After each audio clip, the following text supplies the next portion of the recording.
الحمد للہ رب العالمین والصلاة والسلام علی خاتم النبیین اما بعد فاعوذ باللہ من الشیطان الرجیم بسم اللہ الرحمن الرحیم۔ سورۃ الدہر، سورہ دہر کا تعارف۔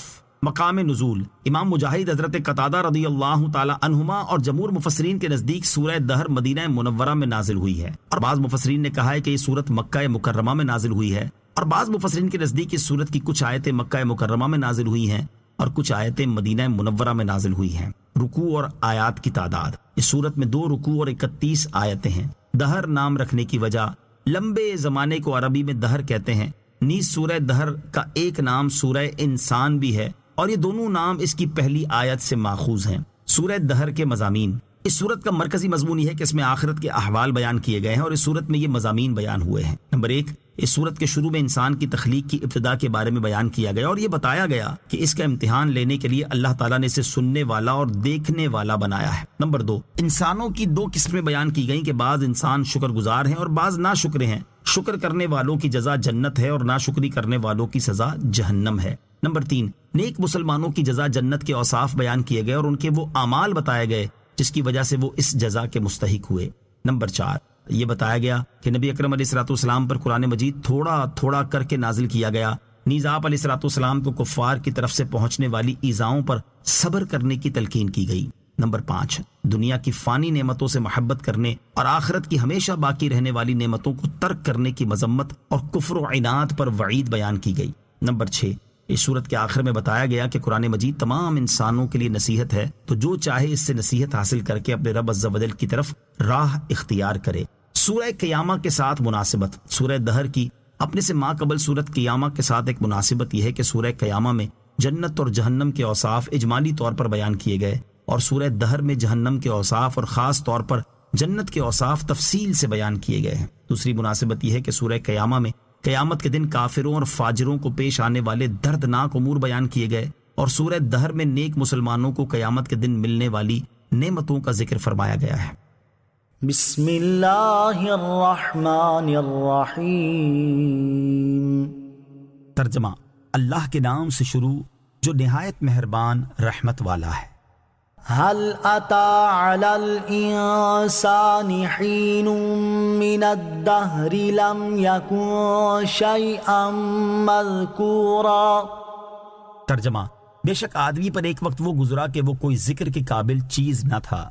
هل أتى على الإنسان حين من الدهر، بے شک آدمی پر ایک وقت وہ گزرا۔ اکثر مفسرین کے نزدیک اس آیت میں انسان سے مراد حضرت آدم علیہ الصلوۃ والسلام ہیں۔ اس صورت میں آیت کا معنی یہ ہے کہ روح پھونکے جانے سے پہلے حضرت آدم علیہ الصلوۃ والسلام پر 40 سال کا وقت ایسا گزرا ہے کہ وہ کوئی قابل ذکر چیز نہ تھے، کیونکہ وہ ایک مٹی کا خمیر تھے، نہ کہیں ان کا ذکر تھا، نہ ان کو کوئی جانتا تھا، اور نہ کسی کو ان کی پیدائش کی حکمت معلوم تھی۔ بعض مفسرین کے نزدیک یہاں انسان سے اس کی جنس یعنی حضرت آدم علیہ الصلوۃ والسلام کی اولاد مراد ہے، اور وقت سے اس کے حمل میں رہنے کا زمانہ مراد ہے۔ اس صورت میں آیت کا معنی یہ ہے کہ بے شک ماں کے پیٹ میں آدمی پر ایک وقت وہ گزرا ہے جب وہ کوئی قابل ذکر چیز نہ تھا، کیونکہ وہ پہلے نطفے کی شکل میں تھا، پھر جمع ہوا خون بنا، پھر گوشت کا ٹکڑا بنا، اور اس کی جنس کسی کو معلوم نہ تھی، یہاں تک کہ وہ لوگوں کے درمیان قابل ذکر چیز بن گیا۔ نبی کریم علیہ الصلوۃ والسلام کی عظمت و شان، یہاں ایک نقطہ قابل ذکر ہے کہ حضرت آدم علیہ الصلوۃ والسلام پر ایک زمانہ ایسا گزرا ہے کہ ان کا کہیں ذکر نہ تھا، جبکہ اللہ تعالیٰ نے کائنات وجود میں آنے سے پہلے ہی اپنے حبیب علیہ الصلوۃ والسلام کا ذکر جاری فرما دیا، اور آپ علیہ الصلوۃ والسلام کی عظمت کو بیان فرما دیا، جیسا کہ ارشاد باری تعالیٰ ہے، وَإِذْ أَخَذَ اللَّهُ مِيثَاقَ النَّبِيِّينَ لَمَا آتَيْتُكُم مِّن كِتَابٍ وَحِكْمَةٍ ثُمَّ جَاءَكُمْ رَسُولٌ مُصَدِّقٌ لِّمَا مَعَكُمْ لَتُؤْمِنُنَّ بِهِ وَلَتَنصُرُنَّهُ قال أأقررتم وأخذتم على ذلكم إصري قالوا أقررنا قال فاشهدوا وأنا معكم من الشاهدين۔ ترجمہ، اور یاد کرو جب اللہ نے نبیوں سے وعدہ لیا کہ میں تمہیں کتاب اور حکمت عطا کروں گا، پھر تمہارے پاس وہ عظمت والا رسول تشریف لائے گا جو تمہاری کتابوں کی تصدیق فرمانے والا ہوگا، تو تم ضرور اس پر ایمان لانا اور ضرور اس کی مدد کرنا۔ اللہ نے فرمایا، اے انبیاء، کیا تم نے اس حکم کا اقرار کر لیا اور اس اقرار پر میرا بھاری ذمہ لے لیا؟ سب نے عرض کی ہم نے اقرار کر لیا۔ اللہ نے فرمایا تو اب ایک دوسرے پر بھی گواہ بن جاؤ اور میں خود بھی تمہارے ساتھ گواہوں میں سے ہوں۔ اور حضرت آدم علیہ الصلوۃ والسلام نے اپنی پیدائش کے بعد عرش پر نبی کریم صلی اللہ تعالی علیہ وآلہ وسلم کا نام پاک لکھا دیکھا اور آپ علیہ الصلوۃ والسلام کی عظمت کو پہچان گئے، جیسا کہ حضرت عمر بن خطاب رضی اللہ تعالی عنہ سے روایت ہے۔ رسول کریم صلی اللہ تعالی علیہ وآلہ وسلم نے ارشاد فرمایا جب حضرت آدم علیہ الصلوۃ والسلام سے لغزش سرزد ہوئی تو انہوں نے عرش کی طرف اپنا سر اٹھایا اور عرض کی اے اللہ میں محمد کے وسیلے سے سوال کرتا ہوں کہ تو میری مغفرت فرما دے۔ اللہ تعالیٰ نے حضرت آدم علیہ الصلوۃ والسلام کی طرف وحی فرمائی کہ محمد کون ہے؟ حضرت آدم علیہ الصلوۃ والسلام نے عرض کی اے اللہ عز و جل تیرا نام برکت والا ہے، جب تو نے مجھے پیدا کیا تو میں نے سر اٹھا کر تیرے عرش کی طرف دیکھا تو اس میں لکھا ہوا تھا لا الہ الا اللہ محمد الرسول اللہ، تو میں نے جان لیا کہ تیری بارگاہ میں اس شخص سے زیادہ کسی کا مرتبہ اور مقام نہ ہوگا جس کا نام تو نے اپنے نام کے ساتھ لکھا ہے۔ اللہ تعالیٰ نے حضرت آدم علیہ الصلوۃ والسلام کی طرف وحی فرمائی اے آدم یہ تیری اولاد میں سے سب سے آخری نبی ہیں اور ان کی امت تمہاری اولاد کی امتوں میں سے سب سے آخری امت ہے، اور اگر وہ نہ ہوتے تو اے آدم میں تمہیں بھی پیدا نہ کرتا۔ اور دنیا میں تشریف آوری سے صدیوں پہلے حضرت عیسیٰ علیہ الصلوۃ والسلام نے آپ کی آمد کی بشارت دی، حتیٰ کہ آپ کا نام تک بتا دیا، جیسا کہ سورہ صف میں ہے وَإِذْ قَالَ عِيسَى ابْنُ مَرْيَمَ يَا بَنِي إِسْرَائِيلَ إِنِّي رسول اللہ إِلَيْكُمْ مُصَدِّقًا لِمَا بَيْنَ يَدَيَّ مِنَ التَّوْرَاةِ وَمُبَشِّرًا بِرَسُولٍ يَأْتِي مِن بَعْدِ اسْمُهُ أَحْمَدُ۔ اور یاد کرو جب عیسیٰ بن مریم نے فرمایا اے بنی اسرائیل میں تمہاری طرف اللہ کا رسول ہوں، اپنے سے پہلی کتاب تورات کی تصدیق کرنے والا ہوں اور اس عظیم رسول کی بشارت دینے والا ہوں جو میرے بعد تشریف لائیں گے، ان کا نام احمد ہے۔ اس سے معلوم ہوا کہ اللہ تعالیٰ کی بارگاہ میں تاجدار رسالت صلی اللہ تعالیٰ علیہ وسلم کا مقام و مرتبہ سب سے بلند ہے۔ اِنَّا خَلَقْنَا الْإِنسَانَ مِن نُطْفَةٍ أَمْشَاجٍ نَبْتَلِيهِ فَجَعَلْنَاهُ سَمِيعًا بَصِيرًا إِنَّا هَدَيْنَاهُ السَّبِيلَ إِمَّا شَاكِرًا وَإِمَّا كَفُورًا۔ ترجمہ، بے شک ہم نے آدمی کو ملی ہوئی منی سے پیدا کیا تاکہ ہم اس کا امتحان لیں، تو ہم نے اسے سننے والا دیکھنے والا بنا دیا، بے شک ہم نے اسے راستہ دکھا دیا، اب یا شکر گزار ہے اور یا ناشکری کرنے والا ہے۔ اِنَّا خَلَقْنَا الْإِنسَانَ مِن نُطْفَةٍ أَمْشَاجٍ، بے شک ہم نے آدمی کو ملی ہوئی منی سے پیدا کیا۔ آیت کے اس حصے میں اللہ تعالیٰ نے انسانوں کی پیدائش سے متعلق اپنے قانون کو بیان فرمایا کہ اس نے آدمی کو مرد و عورت کی ملی ہوئی منی سے پیدا کیا، جبکہ اللہ تعالیٰ کی قدرت انسان کی پیدائش کے سلسلے میں اس ذریعے کی محتاج نہیں، جیسا کہ اللہ تعالیٰ نے حضرت آدم علیہ الصلوۃ والسلام کو ماں اور باپ دونوں کے بغیر پیدا کر دیا، حضرت حوا رضی اللہ تعالیٰ عنہا کو بغیر ماں کے پیدا کر دیا، اور حضرت عیسیٰ علیہ الصلوۃ والسلام کو بغیر باپ کے پیدا کر دیا، نبتلی، تاکہ ہم اس کا امتحان لیں۔ یعنی جب ہم نے انسان کو پیدا کیا تو اس وقت یہ ارادہ کیا کہ ہم اسے مکلف کر کے اپنے احکامات اور ممنوعات سے اس کا امتحان لیں، تو ہم نے اسے سننے والا دیکھنے والا بنا دیا تاکہ وہ دلائل کا مشاہدہ کر سکے اور آیات کو غور سے سن سکے۔ یاد رہے کہ یہاں انسان سے مراد حضرت آدم علیہ الصلوۃ والسلام کی اولاد مراد ہے۔ اِنَّا هَدَيْنَاهُ السَّبِيلَ، بے شک ہم نے اسے راستہ دکھا دیا۔ ارشاد فرمایا کہ بے شک ہم نے ظاہری اور باطنی حواس عطا کرنے کے بعد انسان کو دلائل قائم کر کے رسول بھیج کر اور کتابیں نازل فرما کر ہدایت کا راستہ دکھا دیا، اب چاہے وہ ایمان قبول کر کے شکر گزار بنے یا کفر کر کے ناشکری کرنے والا بنے۔ اِنَّا أَعْتَدْنَا لِلْكَافِرِينَ سَلَاسِلَ وَأَغْلَالًا وَسَعِيرًا۔ ترجمہ، بے شک ہم نے کافروں کے لیے زنجیریں اور طوق اور بھڑکتی آگ تیار کر رکھی ہیں۔ اِنَّا أَعْتَدْنَا لِلْكَافِرِينَ، بے شک ہم نے کافروں کے لیے تیار کر رکھی ہیں۔ اس سے پہلی آیت میں کافروں اور ایمان والوں کا ذکر کیا، اور اس آیت میں وہ چیزیں بیان کی جا رہی ہیں جو کافروں کے لیے تیار کی گئی ہیں۔ چنانچہ ارشاد فرمایا کہ بے شک ہم نے آخرت میں کافروں کے لیے زنجیریں تیار کر رکھی ہیں جن سے باندھ کر انہیں دوزخ میں گھسیٹا جائے گا، اور ان کے لیے طوق تیار کر رکھے ہیں جو ان کے گلوں میں ڈالے جائیں گے، اور ان کے لیے بھڑکتی آگ تیار کر رکھی ہے جس میں انہیں جلایا جائے گا۔ إن الأبرار يشربون من كأس كان مزاجها كافورا عينا يشرب بها عباد الله يفجرونها تفجيرا۔ ترجمہ: بے شک نیک لوگ اس جام سے پیئیں گے جس میں کافور ملا ہوا ہوگا۔ وہ کافور ایک چشمہ ہے جس سے اللہ کے نہایت خاص بندے پیئیں گے، وہ اسے جہاں چاہیں گے بہا کر لے جائیں گے۔ ان الابرار، بے شک نیک لوگ۔ کفار کا حال بیان کرنے کے بعد اب اس آیت اور اس کے بعد والی آیت میں ایمان والوں کا حال بیان کیا جا رہا ہے کہ بے شک نیک لوگ جنت میں اس جام میں سے پیئیں گے جس میں کافور ملا ہوا ہوگا۔ وہ کافور جنت میں ایک چشمہ ہے جس سے اللہ تعالیٰ کے نہایت خاص بندے پیئیں گے، اور وہ اپنے مکانات اور محلوں میں اسے آسانی کے ساتھ جہاں چاہیں بہا کر لے جائیں گے۔ نیز کافور ملا جام پینے سے انہیں کوئی نقصان نہ ہوگا، کیونکہ جنتی لوگ جنت سے جو کچھ کھائیں پیئیں گے اس سے انہیں کوئی نقصان نہیں پہنچے گا۔ يوفون بالنذر ويخافون يوما كان شره مستطيرا۔ ترجمہ: وہ اپنی منتیں پوری کرتے ہیں اور اس دن سے ڈرتے ہیں جس کی برائی پھیلی ہوئی ہوگی۔ یوفون بالنذر، وہ اپنی منتیں پوری کرتے ہیں۔ اللہ تعالیٰ کے نیک بندوں کا ثواب بیان فرمانے کے بعد اب ان کے وہ اعمال ذکر فرمائے جا رہے ہیں جن کی وجہ سے انہیں یہ ثواب حاصل ہوا۔ پہلا عمل، اللہ تعالیٰ کے نیک بندے طاعت و عبادت اور شریعت کے واجبات پر عمل کرتے ہیں، حتیٰ کہ وہ عبادات جو واجب نہیں لیکن منت مان کر انہیں اپنے اوپر واجب کر لیا تو انہیں بھی ادا کرتے ہیں۔ منت کی دو صورتیں یاد رہے۔ منت کی ایک صورت یہ ہے کہ جو چیز آدمی پر واجب نہیں ہے اسے کسی شرط کے ساتھ اپنے اوپر واجب کر لے۔ اس کا حکم یہ ہے کہ اگر ایسے کام کی شرط لگائی جس کے ہو جانے کی خواہش ہے، مثلا یوں کہا کہ اگر میرا مریض اچھا ہو گیا یا میرا مسافر خیریت سے واپس آ گیا تو میں راہ خدا میں اس قدر صدقہ کروں گا یا اتنی رکعت نماز پڑھوں گا یا اتنے روزے رکھوں گا، تو اس صورت میں جب وہ کام ہو گیا تو اتنی مقدار صدقہ کرنا اور اتنی رکعت نماز پڑھنا اور اتنے روزے رکھنا ضروری ہے۔ اس میں ایسا نہیں ہو سکتا کہ وہ کام نہ کرے اور منت کا کفارہ دے دے۔ اور اگر منت میں ایسے کام کی شرط لگائی جس کا ہونا نہیں چاہتا، مثلا یوں کہا کہ اگر میں تم سے بات کروں یا تمہارے گھر آؤں تو مجھ پر اتنے روزے ہیں، اس صورت میں اگر شرط پائی گئی یعنی اس سے بات کر لی یا اس کے گھر چلا گیا تو اب اسے اختیار ہے کہ جتنے روزے کہے تھے وہ رکھ لے یا کفارہ دے دے۔ منت کی دوسری صورت یہ ہے کہ کسی شرط کا ذکر کیے بغیر اپنے اوپر وہ چیز واجب کر لے جو واجب نہیں ہے۔ مثلا یوں کہے کہ میں نے اتنے روزوں کی منت مانی، یا اس طرح کہے کہ میں اللہ تعالیٰ کے لیے اتنے روزے رکھوں گا۔ اس کا حکم یہ ہے کہ جس چیز کی منت مانی وہ کرنا ضروری ہے، اس کے بدلے کفارہ نہیں دے سکتا۔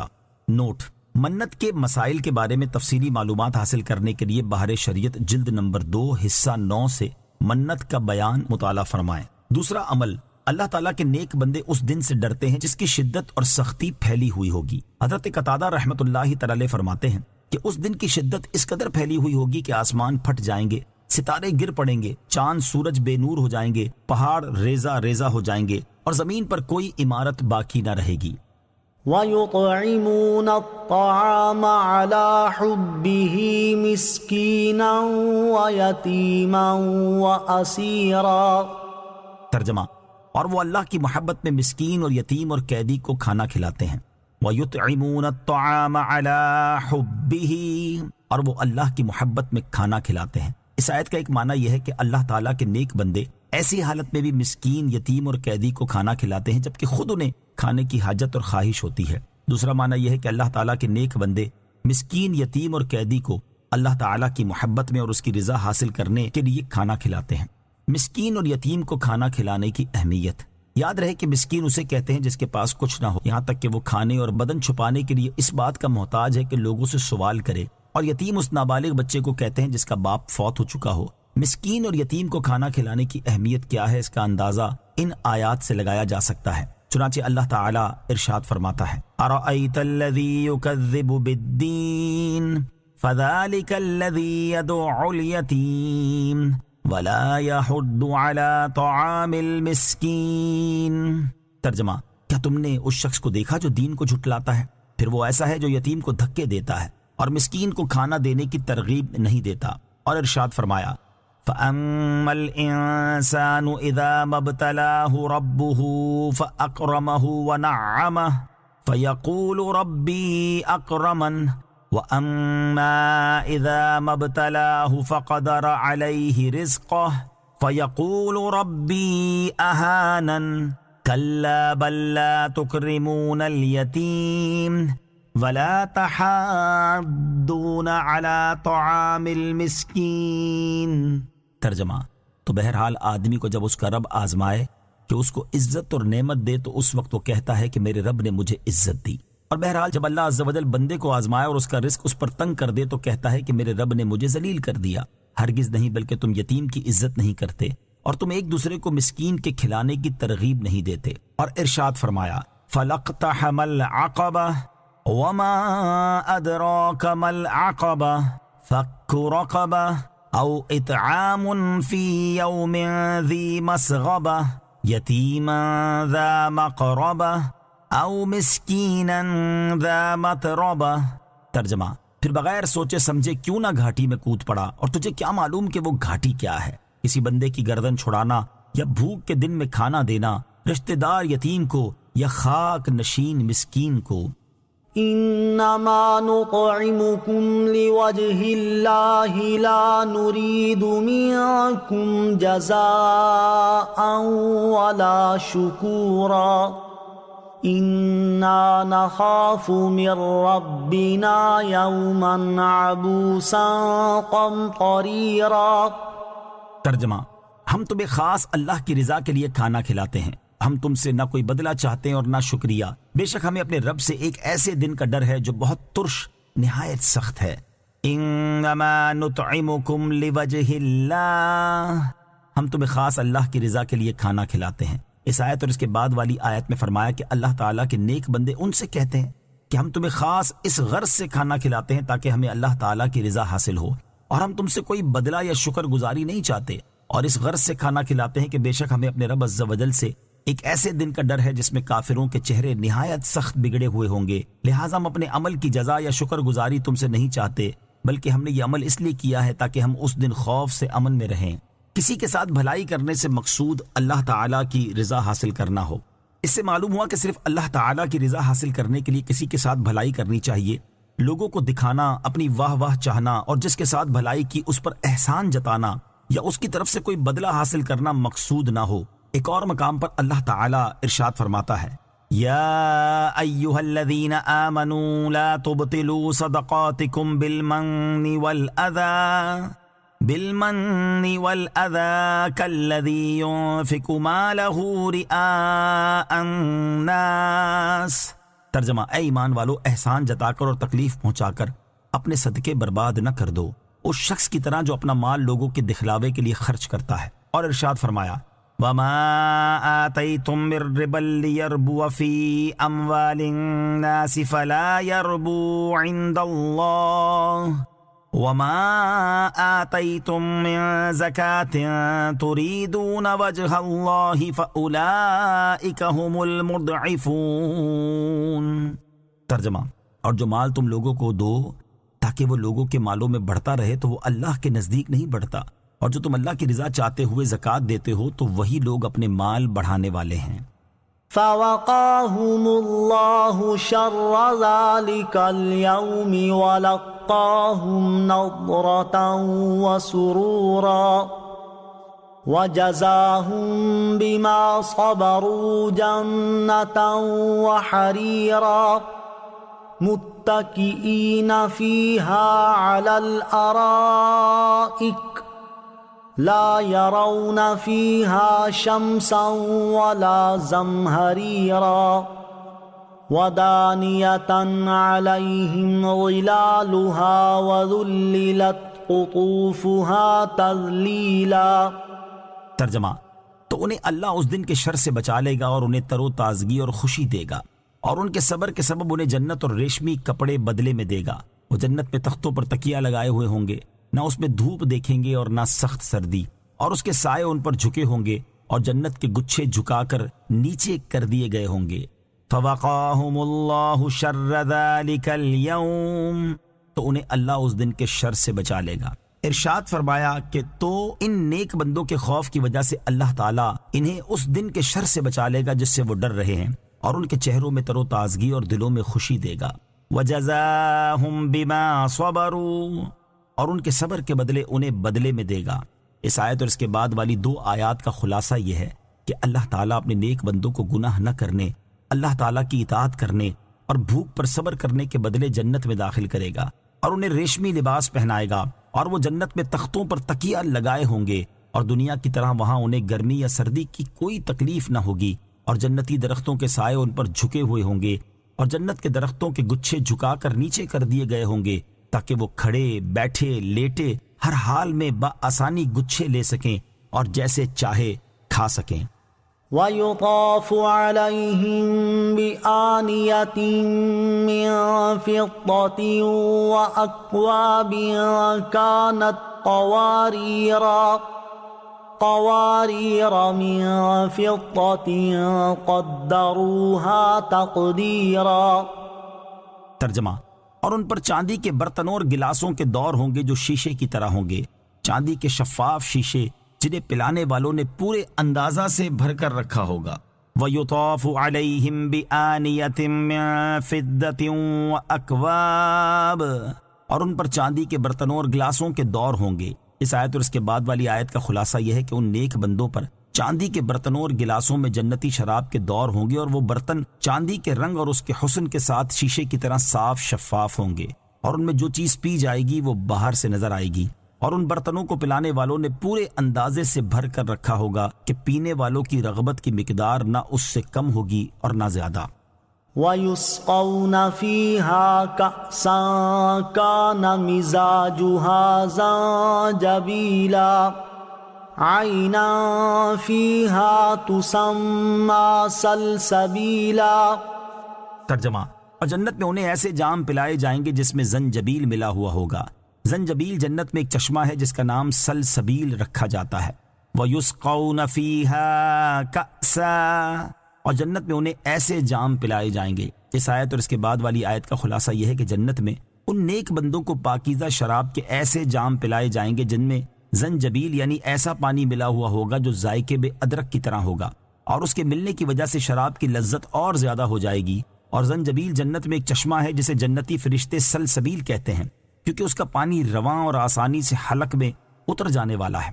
یاد رہے کہ اللہ تعالیٰ کے مقرب بندے خالص اسی چشمے سے پئیں گے، جبکہ ان سے کم درجے والے نیک بندوں کی شرابوں میں اس چشمے کا پانی ملایا جائے گا، اور یہ چشمہ عرش کے نیچے سے جنت عدن سے ہوتا ہوا تمام جنتوں میں گزرتا ہے۔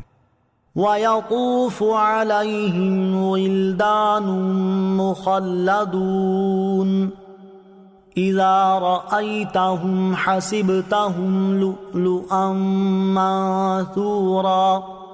ترجمہ، اور ان کے آس پاس ہمیشہ رہنے والے لڑکے خدمت کے لیے پھریں گے، جب تو انہیں دیکھے گا تو انہیں بکھرے ہوئے موتی سمجھے گا۔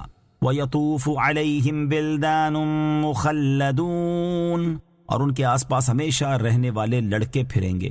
ارشاد فرمایا کہ اور ان نیک بندوں کے آس پاس ہمیشہ رہنے والے لڑکے خدمت کے لیے پھریں گے۔ وہ لڑکے نہ کبھی مریں گے، نہ بوڑھے ہوں گے، نہ ان میں کوئی تبدیلی آئے گی، اور نہ وہ خدمت کرنے سے اکتائیں گے، اور ان کے حسن کا یہ عالم ہوگا کہ جب تو انہیں دیکھے گا تو انہیں ایسے سمجھے گا جس طرح صاف شفاف فرش پر چمکیلے موتی بکھرے ہوئے ہوں۔ اس حسن اور پاکیزگی کے ساتھ جنتی لڑکے خدمت میں مشغول ہوں گے۔ وَإِذَا رَأَيْتَ ثَمَّ رَأَيْتَ نَعِيمًا وَمُلْكًا كَبِيرًا۔ ترجمہ، اور جب تو وہاں دیکھے گا تو نعمتیں اور بہت بڑی سلطنت دیکھے گا۔ وَإِذَا رَأَيْتَ ثَمَّ، اور جب تو وہاں دیکھے گا، یعنی اے جنت میں داخل ہونے والے، جب تو جنت میں نظر اٹھائے گا تو وہاں ایسی نعمتیں دیکھے گا جن کا وصف بیان نہیں کیا جا سکتا، اور تو وہاں بہت بڑی سلطنت دیکھے گا جس کی حد اور انتہا نہیں، نہ اسے زوال آئے گا، نہ جنتی کو وہاں سے منتقل کیا جائے گا۔ اور اس سلطنت کی وسعت کا یہ عالم ہے کہ ادنا مرتبے کا جنتی جب اپنے ملک کو دیکھے گا تو 1000 برس کی راہ تک ایسے ہی دیکھے گا جیسے اپنے قریب کی جگہ دیکھتا ہو، اور قوت و دبدبے کا یہ حال ہوگا کہ فرشتے بھی اجازت کے بغیر نہیں آئیں گے۔ عَالِيَهُمْ ثِيَابُ سُندُسٍ خُضْرٌ وَإِسْتَبْرَقٌ وَحُلُّوا أَسَاوِرَ مِن فِضَّةٍ وَسَقَاهُمْ رَبُّهُمْ شَرَابًا طَهُورًا۔ ترجمہ، ان پر باریک اور موٹے ریشم کے سبز کپڑے ہوں گے، اور انہیں چاندی کے کنگن پہنائے جائیں گے، اور ان کا رب انہیں پاکیزہ شراب پلائے گا۔ عالیہم، ان پر ہیں، یعنی ان جنتیوں کے بدن پر باریک اور موٹے ریشم کے سبز کپڑے ہوں گے اور انہیں چاندی کے بھی کنگن پہنائے جائیں گے، اور ان کا رب عز و جل انہیں پاکیزہ شراب پلائے گا جو کہ انتہائی پاک صاف ہوگی، نہ اسے کسی کا ہاتھ لگا ہوگا، نہ کسی نے اسے چھوا ہوگا، اور نہ وہ پینے کے بعد دنیا کی شراب کی طرح جسم کے اندر سڑ کر پیشاب بنے گی، بلکہ اس شراب کی صفائی کا یہ عالم ہے کہ جسم کے اندر اتر کر پاکیزہ خوشبو بن کر جسم سے نکلتی ہے، اور جنت میں رہنے والوں کو کھانے کے بعد شراب پیش کی جائے گی، اسے پینے سے ان کے پیٹ صاف ہو جائیں گے، اور جو کچھ انہوں نے کھایا ہوگا وہ پاکیزہ خوشبو بن کر ان کے جسموں سے نکلے گا، اور ان کی خواہشیں اور رغبتیں پھر تازہ ہو جائیں گی۔ ان هذا كان لكم جزاء وكان سعيكم مشكورا۔ ترجمہ، ان سے فرمایا جائے گا بے شک یہ تمہارے لیے صلہ ہے اور تمہاری محنت کی قدر کی گئی ہے۔ ان هذا كان لكم جزاء، بے شک یہ تمہارے لیے صلہ ہے۔ جب جنت میں داخل ہونے کے بعد جنتی اس کی نعمتوں کا مشاہدہ کریں گے تو ان سے فرمایا جائے گا بے شک یہ نعمتیں اللہ تعالیٰ کی طرف سے تمہاری اطاعت اور فرما برداری کا صلہ ہے، اور تمہاری محنت کی قدر کی گئی ہے کہ تم سے تمہارا رب راضی ہوا اور اس نے تمہیں ثواب عظیم عطا فرمایا۔ انا نحن نزلنا عليك القرآن تنزیلا۔ ترجمہ، اے حبیب بے شک ہم نے تم پر تھوڑا تھوڑا کر کے قرآن اتارا۔ انا نحن نزلنا عليك القرآن تنزیلا، بے شک ہم نے تم پر تھوڑا تھوڑا کر کے قرآن اتارا۔ اے پیارے حبیب علیہ الصلوۃ والسلام، ہم نے آپ پر ایک ہی مرتبہ پورا قرآن نازل نہیں کیا بلکہ آیت آیت کر کے تھوڑا تھوڑا نازل کیا، اور اس میں اللہ تعالیٰ کی بڑی حکمتیں ہیں۔ اس سے مقصود حضور علیہ الصلوۃ والسلام کے دل کو تقویت دینا ہے۔ گویا کہ اللہ تعالیٰ نے ارشاد فرمایا، اے پیارے حبیب صلی اللہ تعالیٰ علیہ وسلم، یہ کافر اگرچہ قرآن کو کہانت اور جادو کہتے ہیں، لیکن میں تاکید کے ساتھ فرماتا ہوں کہ یہ قرآن میری طرف سے وحی ہے، حق ہے، اور ہم نے اسے تھوڑا تھوڑا کر کے نازل کیا ہے، لہٰذا آپ کافروں کی تانا زنی سے دل برداشتہ نہ ہو، کیونکہ آپ سچے نبی ہیں۔ فاصبر لحكم ربك ولا تطع منهم آثما او كفورا۔ ترجمہ، تو اپنے رب کے حکم پر ڈٹے رہو اور ان میں کسی گناہگار یا ناشکری کرنے والے کی بات نہ سنو۔ فاصبر لحکم ربک، تو اپنے رب کے حکم پر ڈٹے رہو۔ شان نزول، عتبہ بن ربیعہ اور ولید بن مغیرہ یہ دونوں نبی کریم علیہ الصلوۃ والسلام کے پاس آئے اور کہنے لگے کہ اگر آپ عورتیں اور مال حاصل کرنے کے لیے اپنے دین کی تبلیغ کر رہے ہیں تو اس کام سے باز آئیے۔ اور عتبہ نے کہا کہ اگر آپ ایسا کریں گے تو میں اپنی بیٹی سے آپ کی شادی کر دوں گا اور مہر کے بغیر آپ کی خدمت میں حاضر کر دوں گا۔ اور ولید نے کہا کہ میں آپ کو اتنا مال دے دوں گا کہ آپ راضی ہو جائیں گے۔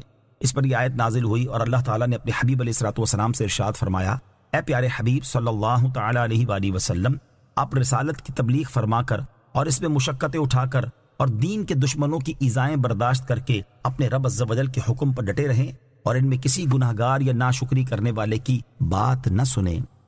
واذکر اسم ربک بکرۃ وأصیلا ومن اللیل فاسجد له وسبحہ لیلا طویلا۔ ترجمہ، اور صبح و شام اپنے رب کا نام یاد کرو اور رات کے کچھ حصے میں اسے سجدہ کرو اور لمبی رات میں اس کی پاکی بیان کرو۔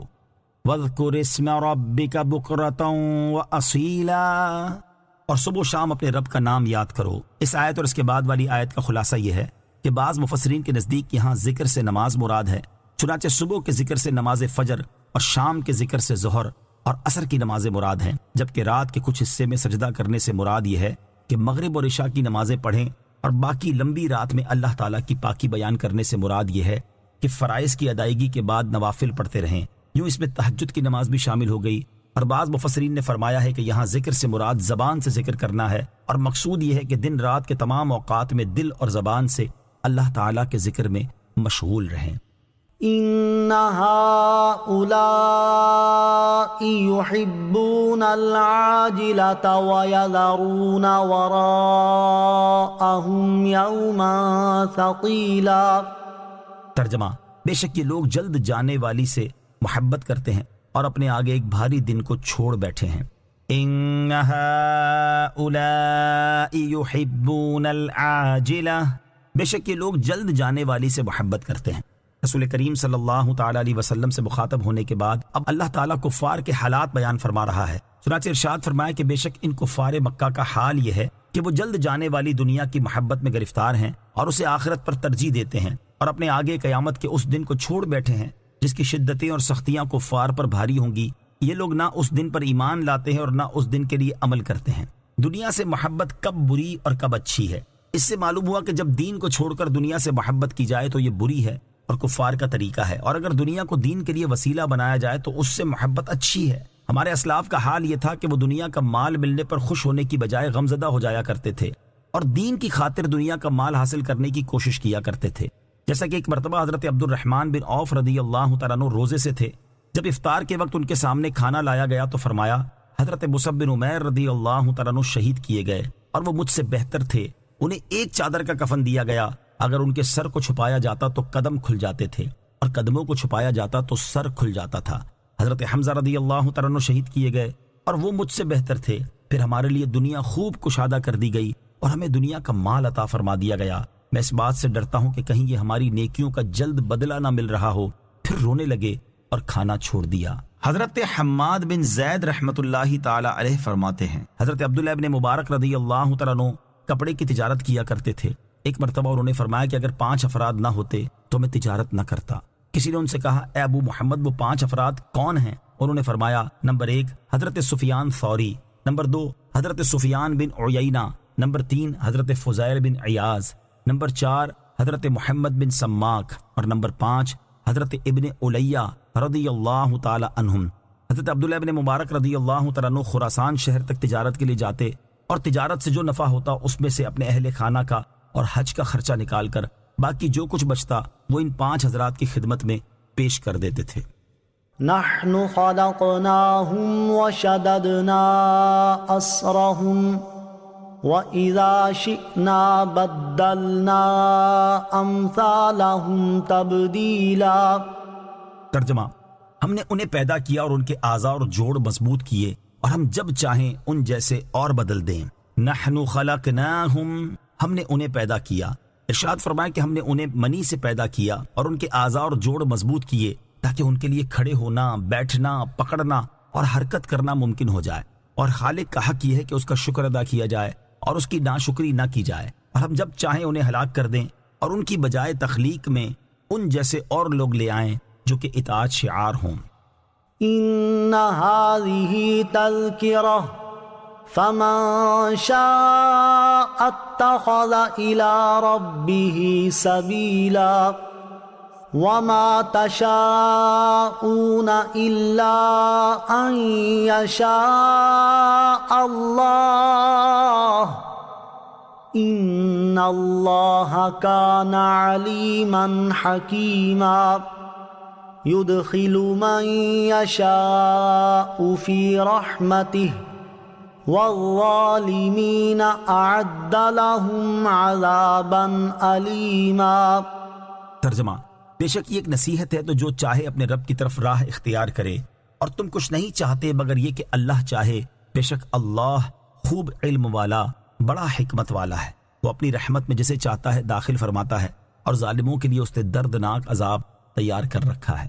ان هذه تذکرہ، بے شک یہ ایک نصیحت ہے۔ ارشاد فرمایا کہ بے شک یہ صورت مخلوق کے لیے نصیحت ہے، جو چاہے دنیا میں اپنی ذات کے لیے اپنے رب عز و جل کی عبادت کر کے اور اس کے رسول کی پیروی کر کے اپنے رب عز و جل کی طرف راہ اختیار کرے۔ وما تشاءون الا ان یشاء اللہ، اور تم کچھ نہیں چاہتے مگر یہ کہ اللہ چاہے۔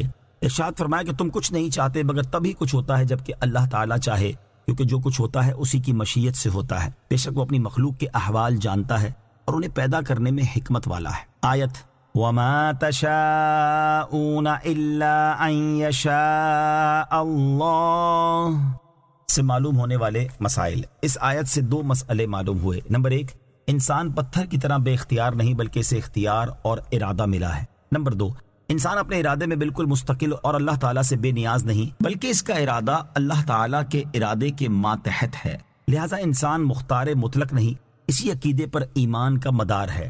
یدخل من یشاء فی رحمتہ، وہ اپنی رحمت میں جسے چاہتا ہے داخل فرماتا ہے، یعنی اللہ تعالیٰ جسے چاہتا ہے اسے اپنے فضل و احسان سے ایمان عطا فرما کر اپنی جنت میں داخل فرماتا ہے، اور کافروں کے لیے اس نے دردناک عذاب تیار کر رکھا ہے اور وہ ظالم اس لیے ہیں کہ انہوں نے اللہ تعالیٰ کی عبادت کرنے کی بجائے بتوں وغیرہ کی عبادت کر کے اپنی جانوں پر ظلم کیا ہے۔ آمنت باللہ صدق اللہ العظیم۔